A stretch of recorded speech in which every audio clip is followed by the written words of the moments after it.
Hi అండి. Welcome to ever channel. నేను మీ జ్యోతి. ఈరోజు మన వీడియోలో మార్కెట్ నుంచి పువ్వులు పూజ కోసం కొన్ని ఎక్కువ తీసుకొచ్చినప్పుడు 2-3 రోజులు ఎలా నిలవ ఉండాలి. అంతేకాదు మార్కెట్ నుంచి మనం ఒక 1 డే బిఫోర్ తోటకూరలు అవి పాలకూర తీసుకొస్తాం. అవి కూడా ఒక 2 డేస్ నిలవ ఉండాలంటే ఏ విధంగా స్టోర్ చేస్తే ఎట్లా నిలువ ఉంటాయి పాడవకుండా అనే దానికోసం ఈ వీడియో అండి.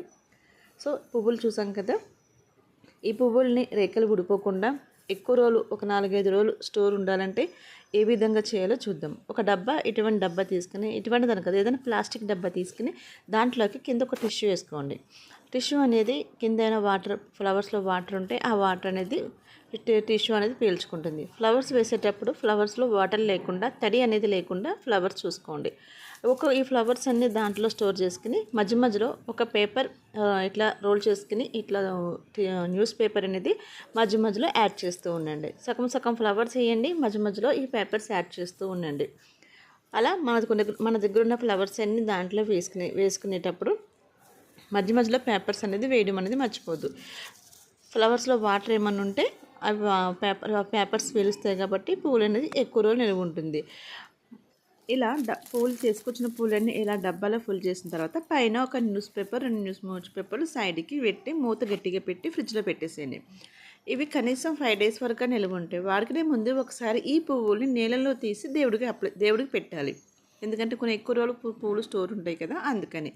నెక్స్ట్ ఏంటంటే తోటకూర, పాలకూర ఇలా తీసుకొచ్చినప్పుడు మనం డైరెక్ట్గా అంటే తీసుకొచ్చిన వెంటనే అయితే మనం వాటిని అయితే యూజ్ చేయలేం కదా, వండలేము. ఒక్కొక్కసారి వండగలుగుతాము, ఒక్కొక్కసారి వండలేము. అలా ఒకసారి ఫ్రిడ్జ్లో పెట్టవలసి వస్తుంది. అలా 1-2 రోజులకి ఒక్కొక్కసారి ఏమవుతుందో ఈ పాలకూర అనేది తొందరగా ఖరాబ్ అయిపోతుంది. బయట ఉండే కవర్లో పెట్టినా ఫ్రిడ్జ్లో పెట్టినా వెంటనే ఖరాబ్ అయిపోతుంది. ఇంకా తోటకూర కూడా అంతే. తోటకూర కూడా ఎంత ఎక్కువ ఫ్రెష్గా ఉంది కదా అని బయటికి వెళ్ళినప్పుడు తీసుకొస్తామో అది కూడా సేమ్ అంతే. 1-2 రోజుల కన్నా ఎక్కువ ఉండదు. సో అటువంటిప్పుడు మనం ఏం చేయాలంటే తోటకూర, పాలకూర ఇటువంటి ఆకుకూరలు ఎందుకు ఇవి తొందరగా ఖరాబ్ అవుతాయి అంటే లోపల ఆకు గాలి వెళ్ళాక ఆకు అది ఉంటుంది కాబట్టి అది ఆకు లోపల ఉన్న ఆకులు ఖరాబ్ అవుతాయి. అలా ఆకులు ఖరాబ్ అవ్వడం వల్ల దాని ఒక్క ఆకు ఖరాబ్ అయినా మిగిలిన ఆకులు కూడా ఖరాబ్ అయ్యి మొత్తం తెచ్చుకున్న కట్టంతా ఖరాబ్ అయిపోతుంది. అలా కాక ఏం చేయాలంటే తీసుకొచ్చిన తోటకూరని దానికి ఉన్న థ్రెడ్ కానీ అండ్ రబ్బర్ బెండ్ కానీ పెడతారు, అవి తీసేసి అంతా కట్ట ఓపెన్ చేసి మధ్యలో ఉన్న చెత్తనంతా తీసేసి మనకు కావాల్సిన మంచి మంచి ఆకులు తీసుకుని ఈ చివరి కాడలు కట్ చేసేసుకుని ఒక డబ్బా తీసుకుని ఆ డబ్బాలో కింద అనేది చూడండి, నేను ఇక్కడైతే ఒక ప్లాస్టిక్ డబ్బా తీసుకున్నాను. దీంట్లో అయితే ఒక న్యూస్ పేపర్ కింద వేసుకున్నాను. 2 మడతలు అయితే వేసుకున్నానండి. ఆ న్యూస్ పేపర్లో ఈ పాలకూర అనేది అన్నీ ఒక్కొక్క కట్ట కట్ చేసుకుని మధ్యలో ఉన్న చెత్త అంతా తీసేసి ఫ్రెష్గా ఉన్న ఆకులు, మంచి మంచి ఆకులు తీసుకుని వెనకాల కాడలు అవన్నీ కట్ చేసుకుని మధ్యలో గడ్డి పెడతారు. చాలా రకాలుగా ఉంటాయి కదా, అంతా మంచి మంచి ఆకులు కూడా ఉండవు.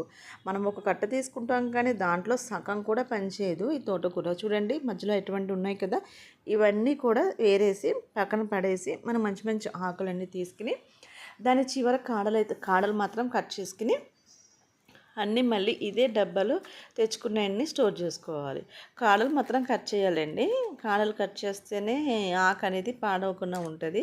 ఇవి ఇలా కట్ చేసేసుకుని మనం స్టోర్ చేసుకున్న డబ్బాలో ఇలా ఒక్కొక్కటిగా పెట్టుకుంటే ఇవి ఎన్ని రోజులనే ఉంటుందండి. నాకైతే దగ్గర పాలకూర అంతకుముందు నేను కవర్లో పెట్టినప్పుడు 1-2 రోజులకి పాడైపోయింది. దగ్గర 1 వీక్ ఉంటుంది. మా పెద్ద పాప కోసం నేను ఈ పాలకూర, తోటకూర అనేది ఎక్కువ యూజ్ చేస్తూ ఉంటాను. సో అందుకని ఏమైంది, ఇట్లా నేను ఫ్రెష్గా ఉన్నప్పుడు ఎక్కువ తెచ్చుకుని ఇట్లా ఎక్కువ పెట్టుకుని కొంచెం కొంచెంగా ఆమె కోసం ఫ్రై అని లేదంటే పప్పులో ఆమె కోసం మాత్రం ఎక్కువ చేస్తాను. అంతా అయిపోయిన తర్వాత పైన ఒక పేపర్ కూడా అలా పెట్టుకుని మూత పెట్టుకుని దీన్ని డైరెక్ట్గా ఇలా ఫ్రిడ్జ్లో పెట్టేసుకుని నాకు కావాల్సినప్పుడు కొంచెం కొంచెంగా తీసుకుంటాను. ఒకటి తెచ్చిన తోటకూర అవన్నీ వెంటనే కడిగి పక్కన పెట్టొద్దు. కడిగామంటే కంపల్సరీ పాడవుతుందండి ఆ తడి వల్ల. ఇంకా తోటకూరలో అయితే ఓపెన్ చేయగానే చాలా కనిపిస్తుందండి. అసలు మధ్యలో గడ్డిలు పెడతారు, పనికొచ్చేది అయితే ఉంటుంది. చూడండి నేను మీకు దీంట్లో ఎంత గడ్డి అనేది చూపిస్తానో. నేనైతే మీకు వీడియో కోసం అనేసి కట్టలన్నీ ఓపెన్ చేస్తే దాంట్లో నాకు చాలా గడ్డి, మధ్యలో చాలా పాడైపోయినవన్నీ చాలా కనిపించినాయి. తోటకూర అనేది ఇలాగా చూడండి గడ్డి. సో, మనం వెంటనే బాగు చేసుకుని తోటకూర మంచి మంచి కాడలన్నీ పక్కన పెట్టుకుని వేస్ట్ అంతా వెంటనే పడేస్తే ఈ తోటకూర కూడా ఎక్కువ రోజులు అనేది నిలువ ఉంటుంది. అండ్ కాడలు అవి ముదురుగా ఉన్నాయి అనుకుంటే ఆకులన్నీ సరిపోతాయి అనుకుంటే లేత కాడల వరకు కట్ చేసుకుని ముదురు పడేసుకోవచ్చు. తినడం ఇష్టం లేని వాళ్ళు పిల్లలకు కదండి ఫ్రై చేసినప్పుడు పెద్ద పెద్ద కాడలన్నీ వేస్తే వాళ్ళకి మళ్ళీ తినేటప్పుడు ఇబ్బంది అయ్యిద్ది. సో లేత కాడలు అనేది చూసుకొని కట్ చేసి వేసుకోవాలి. ఈ తోటకూర మాత్రం కట్టలో సగం కట్ట మాత్రమే పనిచేస్తుంది ఒక్కోసారి. దాంట్లో చుట్టూరు చాలా చెత్త అయితే పెడతారు. సో ఇలాగ కట్ట అంతా రెడీ చేసుకుని వేస్ట్ అంతా తీసేసుకుని మంచిగా ఉన్న తోటకూరని అంతా సపరేట్ చేసుకుని దీన్ని కూడా అదే విధంగా మనము పాలకూరని ఎట్లా చేసుకున్నాము అలానే చేసుకోవాలి. ఒకవేళ డబ్బా అవైలబుల్ లేదు ఎట్లా అనుకున్న ప్రతి దానికి డబ్బాలు ఫ్రిడ్జ్లో పెట్టలేం కదా, ఒకటి ఫ్రిడ్జ్ కూడా సరిపోదు. అటువంటి వాళ్ళు ఏం చేయాలి అంటే ఇలా మనం తెచ్చుకున్న తోటకూరలో డస్ట్ అంతా చెత్త అంతా వేస్ట్ అంతా తీసేసుకుని నేను ఇంత ఒక కాడలు ఎందుకు కట్ చేశానంటే ఆ కాడలు చాలా ముదిరిపోయి ఉన్నాయండి. లేత కూర అయితే అంతవరకు కట్ చేయవలసిన అవసరం లేదు. కాడలు కూడా తోటకూర తినాలి మంచిది, కానీ చాలా లావుగా గట్టిగా ఉండడం వల్ల నేను కట్ చేసేసాను. చూడండి ఎంత డస్ట్ వచ్చిందో, తోటకూర పాలకూర రెండు కలిపి ఎంత డస్ట్ వచ్చిందో. దీంట్లో ఎంత సపరేట్ చేద్దామన్నా సరే మంచి అయితే కనిపించట్లేదు, ఫ్రెష్గా అయితే కనిపించట్లేదు. సో ఇలా అయితే పక్కన తీసేసి కాడలు అయితే కట్ చేసేసుకుని దీంట్లో నుంచి ఇప్పుడు మనం తోటకూరని ఎలా స్టోర్ చేస్తే బాగుంటుంది అనేది చూద్దాము. ఇప్పుడైతే పేపర్ వేసి చూపిస్తున్నానండి. అసలు పేపర్ కన్నా క్లాత్ వేయాలి. నేనైతే ఎప్పుడు యూజ్ చేసే క్లాత్ని నేను ఉతికి ఆరేసానండి. అది ఈ పేపర్ అనేది ఈరోజు నైట్ వరకు ఫ్రిడ్జ్లో పెట్టి రేపు మార్నింగ్ మళ్ళీ క్లాత్లో చేంజ్ చేసుకోవచ్చు. ఇప్పుడు ఇలా క్లాత్లో వేసి ఈ క్లాత్ని ఇలా ఫోల్డ్ చేసి ఫ్రిడ్జ్లో పెడితే తోటకూర అనేది కనీసం 1 వీక్ అయినా ఉంటుందండి, నేను గ్యారంటీ ఇస్తున్నాను. ఇప్పుడు ఈ పేపర్ పెట్టినా ఈ పేపర్ మినిమం 2 డేస్ వరకు కూడా ఉంటుంది. పేపర్లో స్టోర్ కన్నా కాటన్ క్లాత్లో కొంచెం అది కొంచెం తడిగా ఉండి దాంట్లో పెట్టుకున్న మంచిదే. సో ఇట్లా పెట్టడం వల్ల తోటకూర మనం మెల్లిమెల్లిగా వాడుకోవచ్చు. పాడైపోతుంది ఆ రోజు కంపల్సరీ తోటకూర వాడాలి అని కాకుండా మెల్లిమెల్లిగా కొంచెం ఎక్కువ తెచ్చుకుని లేతగా ఉన్నది ఎక్కువ తెచ్చుకుని ఎక్కువ రోజులు ఫ్రిడ్జ్లో స్టోర్ చేసుకోవచ్చు.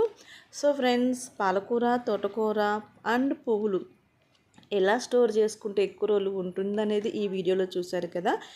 సో ఫ్రెండ్స్, అంతేకాదు ఈ తోటకూరలోంచి పాలకూరలోంచి వచ్చే ఇవి ఉంటాయి కదా ఈ లబ్బర్లు, ఇవి కూడా నేను దాచిపెడతాను. మా పిల్లకి బుడ్డు పిల్లకలు వేస్తాను. అందులోకి ఇంకా కిచెన్లో ఇంకా ఏదో ఒకటి డీమార్ట్ నుంచి తీసుకొచ్చిన సరుకులు సగం డబ్బాలో వేసుకుని మిగిలిన సగం స్టోర్ చేసుకోవాల్సి వస్తుంది కదా. అటువంటి టైంలో ఈ రబ్బర్ బ్యాండ్లు దానికి పెట్టి నేను మిగిలిన ఫ్రిడ్జ్లో పెట్టి స్టోర్ చేసుకుంటూ ఉంటాను. ఈ రబ్బర్ బ్యాండ్లు అనేది నేను ఇలా పడేయకుండా అన్ని రకాలుగా యూజ్ చేసుకుంటూ ఉంటాను. సో ఫ్రెండ్స్, మరి నా వీడియో మీ అందరికీ ఉపయోగపడుతుంది అనుకుంటున్నాను. నా వీడియో నచ్చినట్లయితే లైక్ చేయండి, షేర్ చేయండి ప్లీజ్. మరిన్ని నా వీడియోస్ కోసం సబ్స్క్రైబ్ చేసుకునేది మర్చిపోవద్దు. Thanks for watching. బాయ్ అండి.